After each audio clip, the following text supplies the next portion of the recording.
আমাদের চোখও যদি সুন্দর হতো তাইলে আমরা বুঝতাম মানুষগুলো কত সুন্দর। আমরা মনে করি ধলা হইলেই সুন্দর, কয় ধলা ধলা এটা সুন্দর, ডাকাইত এগুলো ডাকাত। একটা মানুষের চেহারা স্কিন যদি কালো হয় এর মধ্যে একটা সৌন্দর্য আছে না নাই? একটা মেয়ের স্কিন যদি কালো হয় তারপরও চেহারায় সৌন্দর্য আছে না নাই?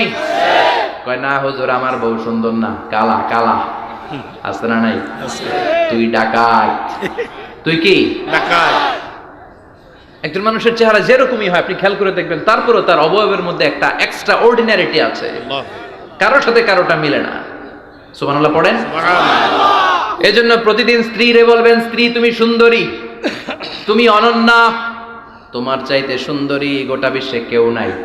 কইবেন না? মুরব্বীরা কয় না, কইতাম না, আগে কইয়া ফেলাইছি। এগুলো বলবেন, এগুলো বললে স্বামী স্ত্রীর মধ্যে ভালোবাসা বাড়াই দিবে কে? আল্লাহ।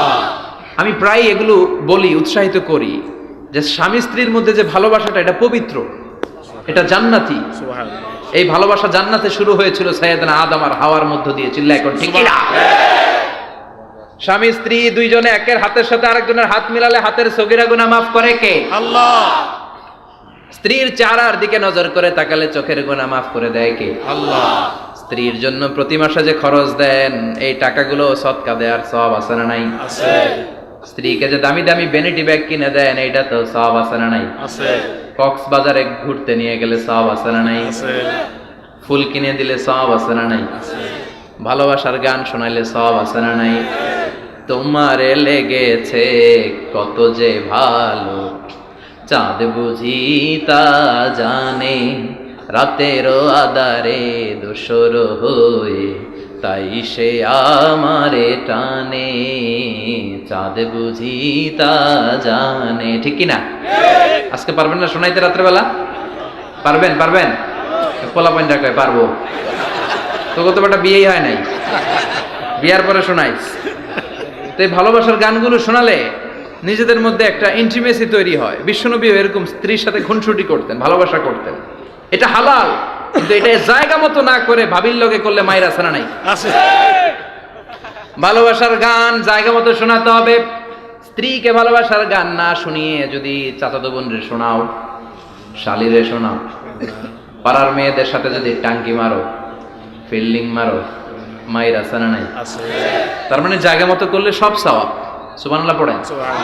আর বিয়েটারে সহজ করে দিবেন। আমি তো সব জায়গায় বলি বিয়েটাকে সহজ করে দেন। আমরা বিয়েটারে কঠিন করে ফেলছি। একটা ছেলে এই দেশে 16 থেকে 18 বছর বয়সে ম্যাচিউরড হয়, কিন্তু ওরে বিয়ের পিড়িতে বসায় 32 বছর বয়স। তো বাকি 32 বছর কি আঙ্গুল চুষবে? কথা কন, কি করবে? ও যে পাপ কাজ করে, ও যে পর্নোগ্রাফি দেখে, ও যে মাস্টারবেশন করে, এগুলোর পার্সেন্টেজ গুনাহ মা বাবার আমলনামায় আছে না নাই? মা বাবার এত সহজে পার পেয়ে যাবেন না। ছেলে মেয়েগুলারে সময় হলে বিয়ে দিয়ে দেন। বিয়ের চেয়ে ভালো কাজ পৃথিবীতে আছে? যেই সমাজে বিয়ের খরচ বেড়ে যায় ওই সমাজে জেনার খরচ কমে যায়। বিয়ে করতে লাগে 10 লাখ, জেনা করতে লাগে 500 টাকা। কথা কন। এজন্য জেনাকে সহজ করবেন না বিয়েকে সহজ করবেন? বিয়ের কথা কইলেই পোলারা কয় তুই নিজের পায়ে দাঁড়া। তো এতদিন ও কার পায়ে দাঁড়াইছে? সহজ করবেন তো নোয়াখালীর ভাইয়েরা? আল্লাহ তুমি বোঝার তৌফিক দাও। আমিন। যাদের হৃদয়ে আছে আল্লাহর ভয় তারা কবু পথ ভুলে যায় না। আল্লাহর প্রেম ছাড়া এই দুনিয়ায় কারো কাছে কোনো কিছু চায় না। রাতের আধারে